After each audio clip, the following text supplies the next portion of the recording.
Here we are off stage, the Dakota Bar and Grill, mid-continent, and it is really good to see you face to face, Bobby Durham. Thank you. Glad. This is my first time playing here in this place. I've been here before a while back. I don't know if it's 10 or 15 years with doing time outs with Ella Fitzgerald. And I think I came through here maybe about 15 or 20 years ago with Oscar Peterson. But I'd been through a couple of times, I guess about 4 or 5 years or 6 years maybe before she passed away. Well, certainly that time, those last years with Ella, those days must be memorable, indelible, burned in your mind. Oh yeah, great days. It just seemed like all my women are leaving me. Not to be in the depressing era, but my sister. I'm enjoying what we have left, especially the music is here forever, especially jazz. The other things, like I played a lot of rock, and I played gospel, or not, but jazz, of course, is going to be here forever.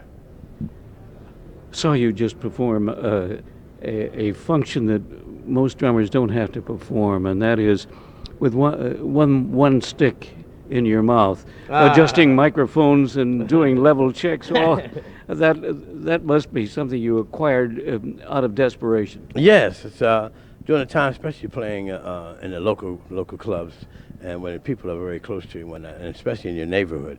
When I used to play a lot of places where I lived, like little time I was in New York, but mostly in Philadelphia and New Jersey, and they come up to you, they're right next to you, so they're talking to you, and Bobby, do you want a drink? And they hand it to you while you're playing, and they've even had me sandwiches, and I eat one hand and reach for the other hand and put it on the bass, and not, unconsciously, it's got to be a habit, like playing and singing at the same time, I can sing and play, and I can play the arrangements, and and make all the accents and catch all the the hits, and for me it's just natural, and I never try to think of it, because if I think of it, I get confused.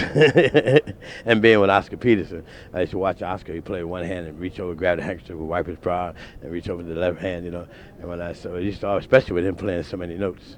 So I never thought about it, because I'm playing a lot of things too. Each individual, my hands are doing two different things, my feet are doing two different things. My mind is trying to control everything, and then sometimes I'm talking to someone or I'm singing. So that's something you acquire, and doing your longevity.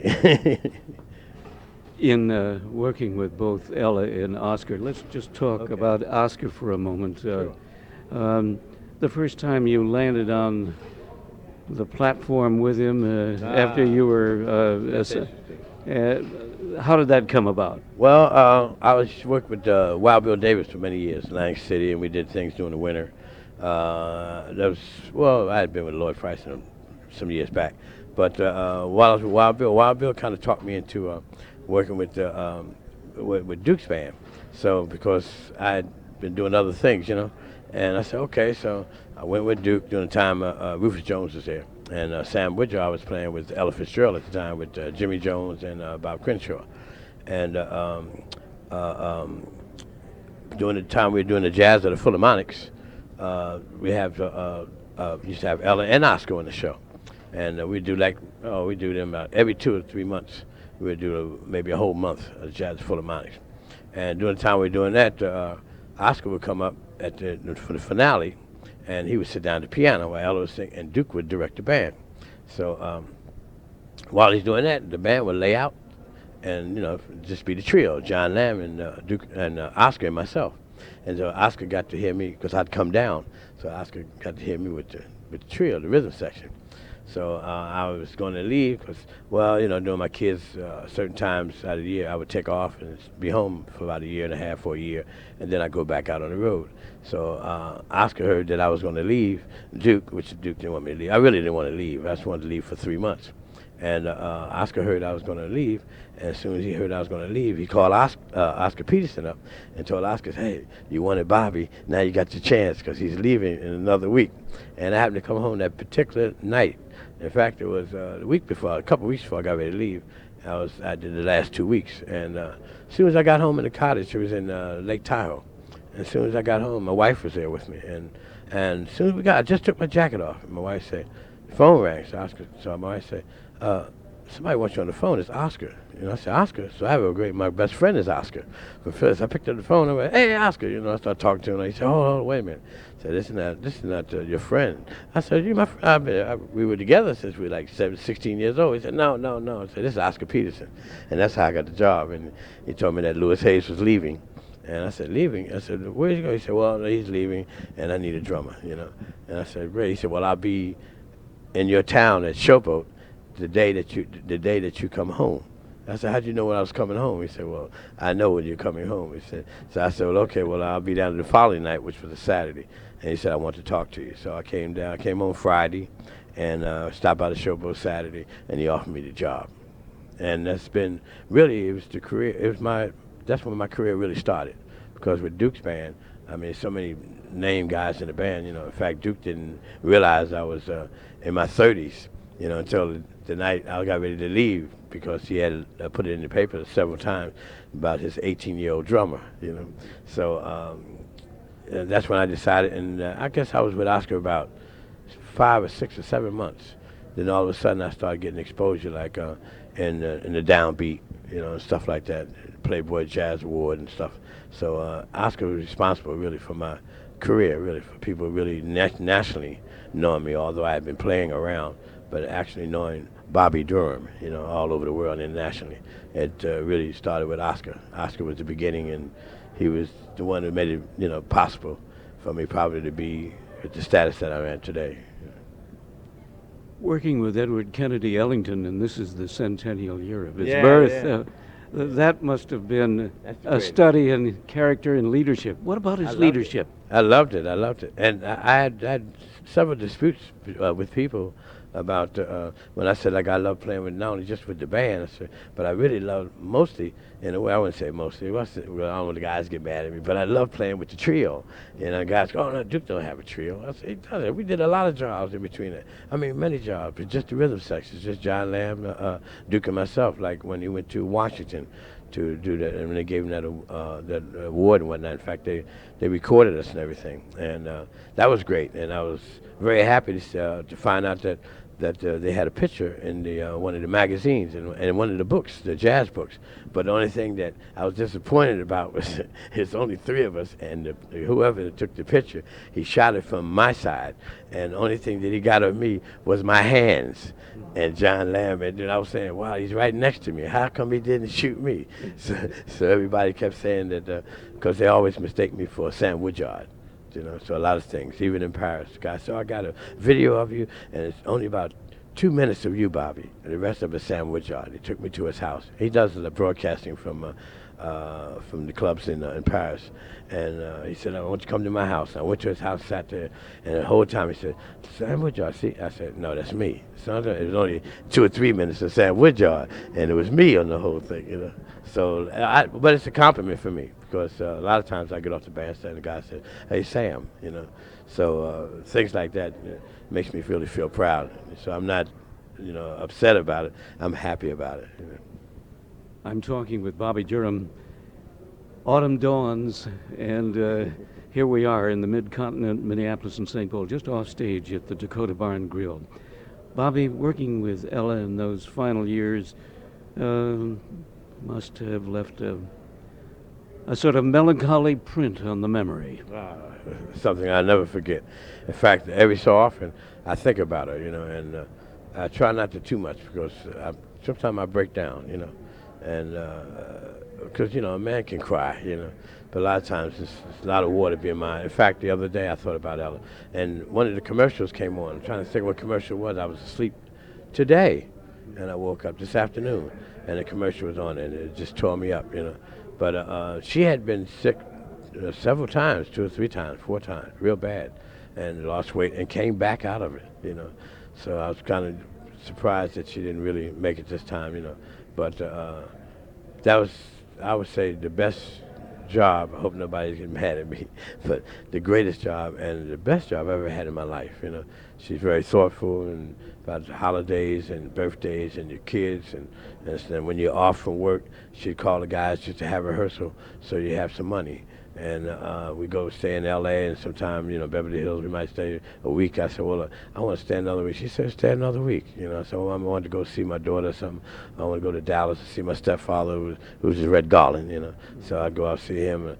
My dad wasn't living at the time. He passed away when I went with Ella. But other than that, if I said I want to go to Boston to see my dad, who was a hoofer, Nat Leroy, Joe Durham, she would say, well, Norman, give him a flight there, open ticket. So from there, and then all they wanted to know was where would I be at. I used to go to New Orleans, the same thing. I said I want to visit some friends. I never had a job like that, And Pete would call me, Cavello, so-and-so, and give me a ticket. And then let me know when to be in the next job, So I don't think you can have a greater boss. I was going to say she don't want to be the boss. She's like my older sister. That's what she preferred. Than that, to have a job like that. That's one of the greatest jobs in the world. Yeah. The observations of the rehearsals and developing the material that you worked with in compliment to Ella and her support, you might just describe a little bit of that. Well, most of the time, we have, very seldom, every now and then we have a little, because she likes to sing. She sings even in the limousine.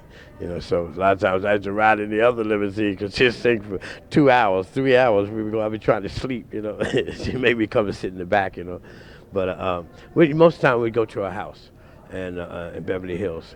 She'd have rehearsals on the road, like we went to like Vancouver or something like that, because she's always doing new things, and she always try to cover all the new music that's coming out, Stevie Wonder, or whatever, and she always has something for every generation, especially the kids. She loved kids. And she write to all the kids, and she meet them in the schools, and she's very thoughtful about things like that. But we go to her house because she likes to eat soul food, and a lot of stuff she wasn't supposed to eat. And I think I was the only one used to sometimes go, like that, and she'd tell me, shut up. So she reminded me so much of my grandmother, but my mother, mostly, my mother. Because my grandmother made me, let him eat what he wants, because, grandparents spoil you. But we used to go to her house, and we'd have rehearsal about 2 hours, and then she'd take a break, and there's always some hors d'oeuvres or something around, or cookies, and then we eat. We have dinner. The next day we go there, and it's really not a rehearsal. We just run over for about an hour, and then it's time to eat. And then we sit down, and then we just like a family. It's just a family thing. And the day after that, we might come over and say, well, we never have 3 days rehearsal. And she'll tell us we're there for 4 days rehearsal. And the other, day and a half. Now, let's 3 hours the first day, maybe an hour and a half the next day, and that's it. And the rest of the time, we're in the hotel, wherever you want to go, All expenses taken care of. So I love it. Not because that too, because it wasn't like a job. It wasn't a job. It was a pleasure. Bobby Durham, over this artistic influence and imprint of Ella Fitzgerald and Oscar Peterson and Edward Kennedy Ellington, the spirit behind the scenes that you encountered, particularly with Oscar Peterson and with Ella, was a man by the name of Norman Granz. Oh, of course. Norman was the man. Norman, in fact, he's one of the greatest guys I've ever known, really. I mean, if you have any problems or anything, all you had to do is just call Norman or go to Norman and just tell him, just straight up explain to him. But that he took care of everything. If I wasn't satisfied, he'd tell me, Bobby, so-and-so. I said, well, Norman, so I said, that's it. He'll take care of you. You want to stay there, or so-and-so, or the job is stopped. I mean, it doesn't have to just be Ella. It could be any member of the band or any musician that's connected with him. And he'd just say, I'll pay. You'll get paid anyway.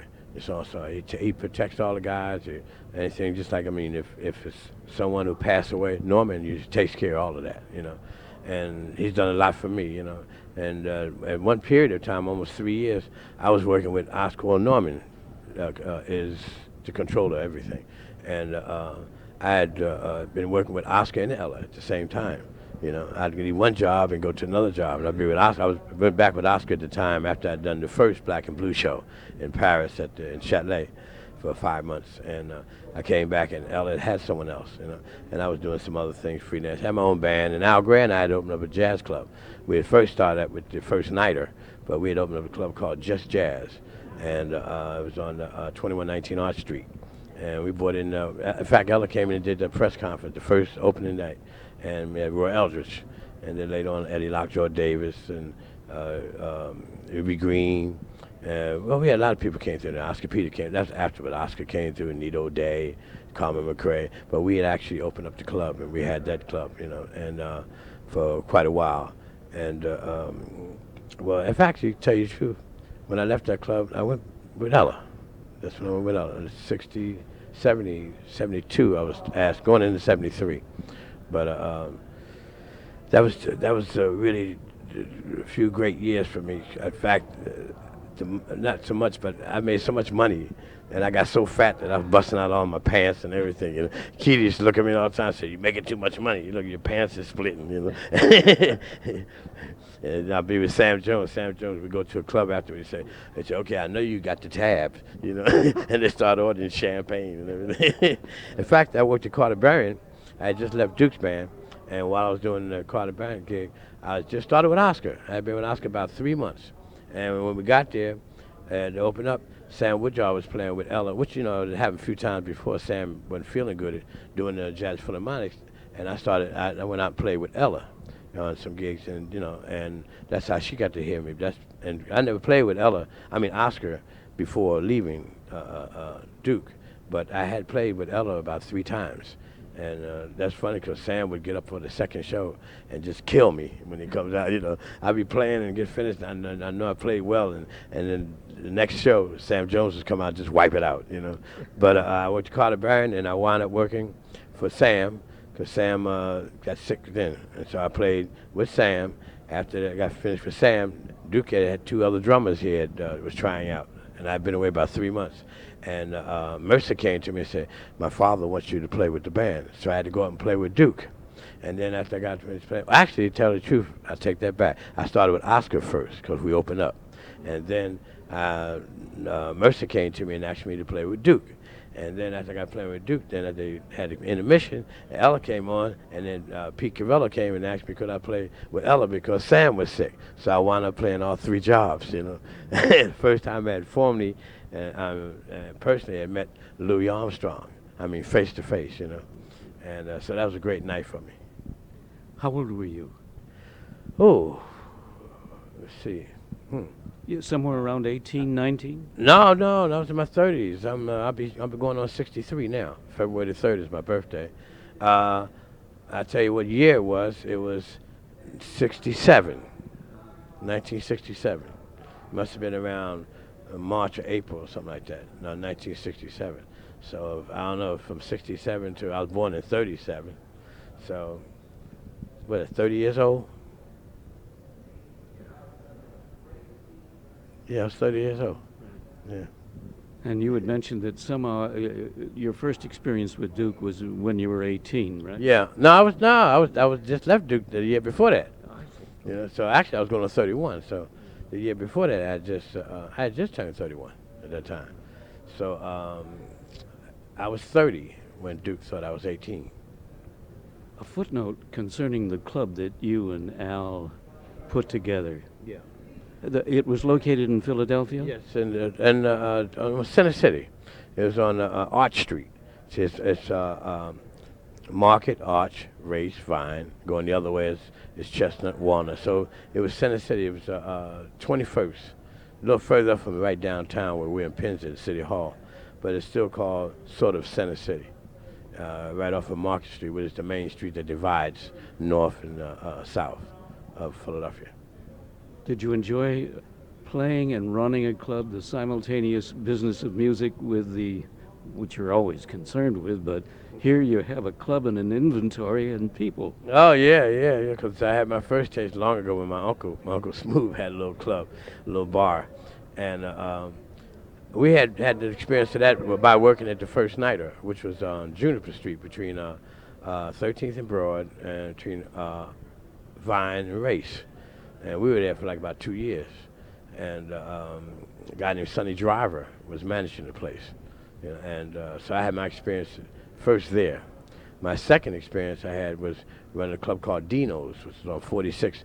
A friend of mine, Roy Ivory, was managing the bar for a guy named Dino, Mousy. And he was managing the place, and they had a club upstairs. And he said he liked jazz, and him and I were both from South Philadelphia. So he said, oh man, I got to have some jazz in there. So he called me on the phone, and I came by the club and we was hanging out and whatnot. I said, man, the room's upstairs not doing anything. He said, yeah, I know. He said, I'm managing the place now. So him and I got together, and he didn't know too much about. He knew about the music, about the business. So and that's one of the first times that I really experienced being on the other side of the bar, for me, because I had to take, that was my room upstairs, and we had a bar downstairs and the room upstairs, the bar upstairs. So like that's the inventory when when the barmaid didn't show up and stuff like that, and so that's where I got my experience, and several times I would come in, I didn't have time to play. And people would try, oh, Bobby plays. I said, well, I got to watch the cash register, I got to watch the waiters, make sure nobody's stealing, so I could pay the guys. I had my friends on the door, So I didn't have them collecting either, But sometimes on the door when they came in, I'd have them like to give out a ticket, and then I handle it. When you get up to the top of the stairs, and I had my best friend, I had Oscar up there. He would handle the money because he's trustworthy, But that was kind of hard too, because paying the guys, and a lot of times I played myself. I had my little trio, and I had people in like Slide Hampton, Irene Reed, little Jimmy Scott, Dakota Staten. In fact, we had him in at the first night, Al Gray and I, and so I had some name guys, and Cecil Payne, who is also a good friend of mine. I see Cecil a lot because we both live close to each other, So. And it was good for me too, and good for the owners too, because by me being a musician, it was helping the guys play, and the guys was helping me in the club, and it kind of saved them some money too, saved us some money. But if we get a good night, I always make sure the guys, got some extra money. It wasn't like you get a good night and you work for a lot of clubs and you still don't get any more money, And if it's slow, you get less money. And if it's get big, the owner come to you and say, I really didn't make any money. A lot of people were there, but they weren't spending. What a life. What a life. And in this life, here you are, it's September 1999 as we speed down to the year 2000, and you and Al Gray are making a tour. Yeah. And I've thought about it too. When you think about 2000, you never had that in your mind during the years, coming up. Like I'm just saying, from teenage to 20, 30, 40 years old, 50 years old. I never thought about it, till lately. You're going into 2000, and so it makes me feel like U.B. Blake when they ask him, well, now, Mr. Blake, now that you're 100 years old, if you had to do over again, what would you do? He said, I would have taken better care of myself, Bobby Durham, thanks very much for taking time, breaks here, off stage, Dakota Bar and Grill, St. Paul, Minnesota, with Minneapolis across the river. And it's really good to meet and hear you one-on-one, along with the rest of the audience. I love to come back. I mean, if I had to come back by myself and do a solo, I'll tap dance. Instead of soft shoe, I'll give them a hard sock, okay? Well, you started tap dancing at the age of 4? Oh, no, I was about 2. So my mother danced. My father professional danced, but my mother could dance and sing. In fact, she's my teacher, really, my mother. And she doesn't play piano or anything, but she has great ears. She can sing very well, she can dance. I mean, the jitterbug, the strand. I knew all of that when I was like 6, 7 years old. My mother was having me teaching me how to strand and dance and the music, because I think I was about 5 when she told me she caught me putting a record on the record player, because that wasn't allowed, because she was very got up very uptight about people putting their prints on the record. And she came downstairs, and I kind of vaguely remember, and I was putting the record on. She said she watched me carefully. I never had my hands around the side of the records, and when I put it on, I started playing, and she came down, she said, you like that? And she said, I looked like I jumped out of my skin, because I knew I was going to get murdered. And she said, oh no. She said, you like the music? She said, do you know what you're playing? I said, no, ma'am. She said, but she said, want me to tell you? And I said, yes. And she told me. And later on, when I was about 7 or 8, she allowed me to do it only when she was home. And then she had asked me. She said she'd asked me what it was, and I said I didn't know. And she said that was Jimmy Lunsford. And then after Jimmy Lunsford was Cootie Williams or something. And she said, oh, she can remember. I said, I don't know what it is, but I like it. And she started introduced me to the music, to the jazz and everything. To all those classic performers. Well, Bobby, what a pleasure to learn more about your life and your development and your touchdown in this world we call jazz, the international language. Yeah, and it's been my pleasure. I'm happy to be a part of it. I can't even explain what happened. I played a lot of rock. I like rock. I came up in the rhythm and blues. I used to sing the doo-wop. You know, I was in the Turbans before they became the Turbans from my neighborhood. And I played a lot of sports, basketball, baseball, you know, was my favorite basketball, you know. But I played, I boxed a little bit, amateur, maybe about a year. My grandmother, she just ran me out the gym one day with a stick, you know. But I've always wanted to be a part of music. I can't, it's just something that hit me that I had to be a part of. Bobby, I just got the signal you're going back on stage. Yeah. So thanks so much. I better get on there. I was a little late last time. Thank you for taking time. Thank you very much. My pleasure.